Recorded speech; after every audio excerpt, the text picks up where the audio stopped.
یہ لوگ جب ووٹ ڈالیں گے تو ایک تو ان کا ووٹ گنا نہیں جائے گا، اور دوسرے یہ کہ ووٹ ڈالتے ہی ان کی رکنیت منسوخ ہو جائے گی۔ تو ایسا کیوں کر ہوگا، ایسا کیسے ممکن ہوگا،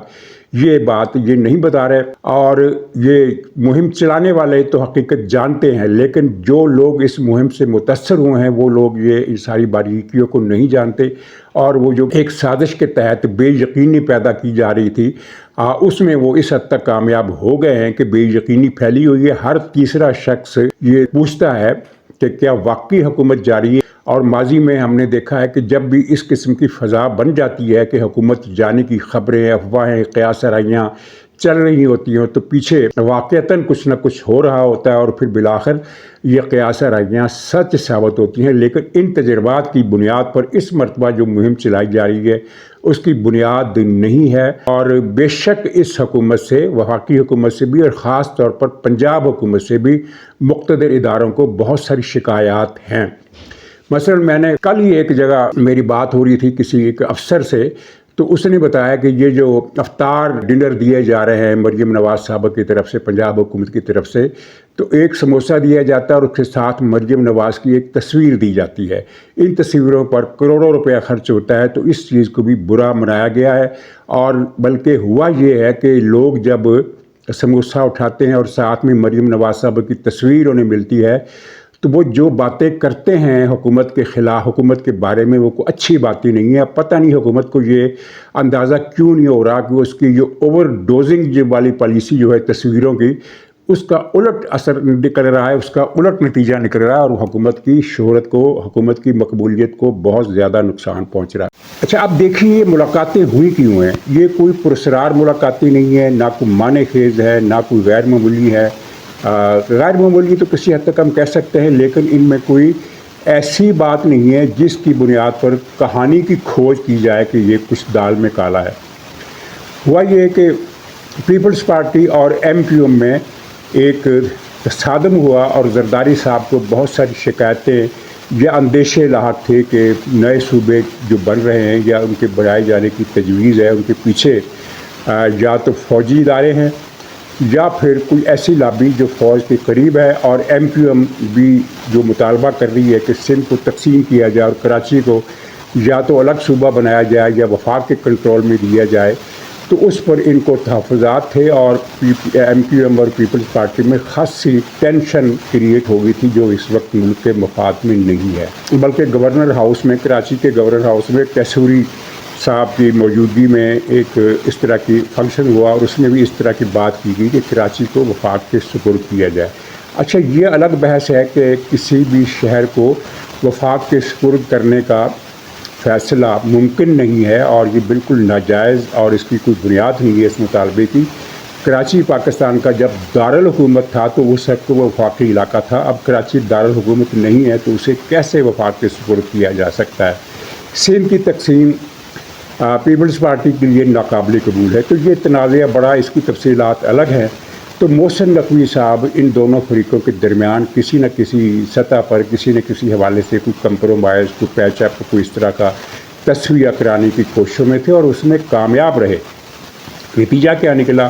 کہ کیسوری صاحب کو یہ کہہ دیا گیا ہے کہ آپ کچھ عرصہ پس منظر میں چلے جائیں، سامنے نہ آئیں، اور اطلاع تو یہ بھی ہے کہ وہ چھٹی پر چلے گئے۔ یہ پیپلز پارٹی کی کامیابی، اور دوسرا پیپلز پارٹی نے ایک اور پری ایمپٹیو ایکشن کر کے اس سازش کے رستے بند کر دیے ہیں، اور سندھ اسمبلی میں ایک قرارداد منظور کی گئی ہے اکثریت سے، جس میں جماعت اسلامی کے رکن نے بھی حمایت کی، اور وہ یہ تھی کہ سندھ کو تقسیم نہیں کیا جا سکتا، سندھ متحد اور متحد رہے گا، یعنی کہ اب اس قسم کی قیاس آرائیاں ختم ہو جائیں گی کہ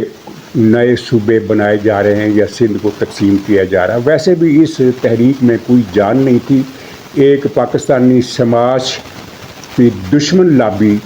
جو اپنے کاروباری مفادات کے لیے پاکستان کو تباہ کرنا چاہتی ہے، برباد کرنا چاہتی ہے، یہ صوبوں کی تجویز لے کر سامنے آئی تھی۔ اور جیسا کہ میں نے کل بھی بتایا تھا کہ آرمی چیف نے ایک موقع پر،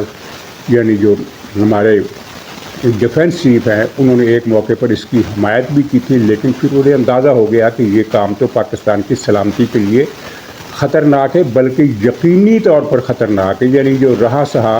ایک ڈھانچہ ہے اس کے وجود کا بھی پھر کوئی ضامن نہیں رہے گا۔ اگر ایک مرتبہ نئے صوبوں کی تحریک چلی تو پھر پاکستان جو ہے اس کا مستقبل، اس کی سلامتی، اس کی وحدت خطرے میں پڑ جائے گی۔ اس کے بعد وہ پیچھے ہٹ گئے، لیکن وہ شیطان لابی اب بھی سرگرم ہے، اگرچہ اس کو عوام کی طرف سے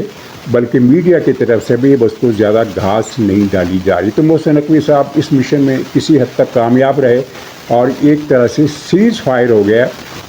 یعنی یہ نہیں کہ متحدہ نے اپنا مطالبہ واپس لے لیا لیکن خاموشی اختیار کر لی ہے، یعنی کہ معاملہ ٹل گیا ہے۔ تو یہ بات تھی اور اس بات کی بنیاد پر پھر یہ مہم چلائی گئی، اور اس مہم کو تقویت اس بات سے ملی کہ مریم نواز کے خلاف پروپیگنڈا ایک مہم بہت زیادہ زور پکڑ گئی، اور اب تقریباً ہر چینل پر مریم کے خلاف پروگرام ہو رہے ہیں، اور اس کی وجوہات میں ظاہر ہے خود مریم صاحب کی گورننس کا بھی ہاتھ ہے۔ انہوں نے جس بھی اعتدالی سے بہت ساری مہمات چلائیں، اور آپ کے علم میں ہوگا کہ جتنی بھی مہمات پنجاب حکومت نے پچھلے 2 برسوں میں چلائی ہیں سب کی سب ناکام ہوئی ہیں، اور سب کا الٹ نتیجہ نکلا ہے، بیک فائر کیا ہے، عوام میں منفی رد عمل پیدا ہوا ہے، فائدہ کچھ نہیں ہوا، لیکن جو جاری سسٹم تھا اس کو نقصانات پہنچے ہیں، ان کا ذکر پھر کبھی۔ لیکن جو بات طے ہے وہ یہ ہے کہ حکومت نہیں جا رہی، اور اس کی وجہ یہ نہیں ہے کہ فوج کے خلاف آپشن کوئی نہیں ہے، بلکہ اس کی وجہ یہ ہے کہ فوج نے یہ طے کیا ہے کہ پارلیمانی تجربات اب اس ملک میں نہیں کیے جائیں گے، اور سسٹم کو مدت پوری کرنے دی جائے گی۔ سسٹم سے مراد صرف پارلیمنٹ نہیں بلکہ وزیر اعظم اور وزرائے اعلیٰ کے عہدے بھی ہیں، یعنی اگر یہ اندر سے کوئی تبدیلی آتی ہے تو آئے، لیکن مقتدر اداروں کی طرف سے کسی کے خلاف کوئی سازش نہیں کی جائے گی۔ اس سے پہلے ڈیل کی خبروں کی تردید آ چکی ہے، اور خود پی ٹی آئی کے حلقے یہ بتاتے ہیں کہ فوج اس بات پر بہت ناراض ہے کہ رانا ثناء اللہ نے ڈیل کی بات کیوں کی، یعنی پی ٹی آئی یہ تسلیم کر رہی ہے کہ فوج ڈیل کے حق میں نہیں ہے۔ رانا ثناء اللہ نے جو بیان دیا اس کی انہوں نے وضاحت کر دی، اور پتہ نہیں کیا سوچ کر ان کے دل میں کوئی چال ہوگی، وہ کیا چیز چاہتے تھے کنوے کرنا۔ حقیقت یہ تھی کہ ڈیل کا کوئی چکر نہیں ہے، اور یہ بار بار بتایا جا چکا ہے کہ فوج کے دل میں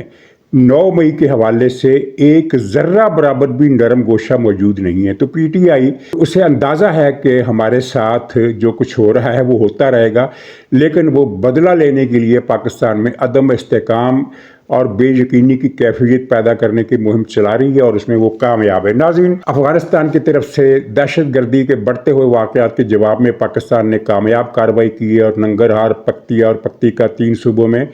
7 اڈوں پر حملے کیے ہیں۔ ان میں بہت سارے دہشت گرد مارے گئے ہیں، جن کی تعداد 60-70 سے بھی زیادہ بتائی جاتی ہے، لیکن اس کے ساتھ ہی وہاں کولیٹرل ڈیمیج کہہ لیں یا یہ کہہ لیں کہ ان گوریلوں کے اپنے بیوی بچے تھے جو بڑی تعداد میں مارے گئے، اور اب افغانستان کے اندر اس بات کو لے کر پاکستان کے خلاف فضا بنائی جا رہی ہے۔ انٹیلیجنس اطلاعات ہماری درست تھی کہ ان مقامات پر دہشت گردوں کے اڈے موجود تھے، لیکن ظاہر ہے وہاں یہ چیزیں سامنے نہیں تھیں کہ وہاں عورتیں بھی ہیں، بچے بھی ہیں، اور میرا خیال ہے اطلاعات آ جائیں گی کہ یہ سارے لوگ جو تھے، جو بچے اور عورتیں مارے گئے ہیں، یہ انہی دہشت گردوں نے اپنے کیمپوں میں ان کو رکھا ہوا تھا۔ تو ظاہر ایک نقصان ہو گیا، اور میرا خیال ہے کہ اس طرح کے نقصانات کا اب پاکستان کو پیشگی انتظام کرنا ہوگا، کوئی انٹیلیجنس ورک بہتر بنانا ہوگا، اور یہ بات اب نظر آ رہی ہے کہ یہ لمبی جنگ ہے، اور افغانستان میں دہشت گردوں کے اڈے اتنی تعداد میں نہیں ہے جتنی تعداد میں بتائے جاتے تھے، بلکہ اس سے زیادہ ہیں۔ گویا کہ ایک لمبا عرصہ بھی ہمیں پریشانی رہے گی۔ اسی دوران وادی ترا میں بھی کچھ 6 آدمی فائرنگ سے مارے گئے ہیں، اور سہیل آفریدی کا بیان ہے کہ یہ فوج نے فائرنگ کر کے مارے ہیں۔ اس الزام کی صداقت کا ابھی کوئی نہیں کہا جا سکتا، ویسے یہ آفریدی صاحب جھوٹ بولنے کے ماہر ہیں، لیکن بہتر ہے کہ حکومت اس کی وضاحت کر دے۔ تو ناظرین، یہ صورتحال تھی اب تک کی، تو انشاءاللہ اگلے ولاگ میں کچھ مزید معلومات کے ساتھ حاضر خدمت ہوں گا۔ اجازت دیجیے، تب تک کے لیے خدا حافظ۔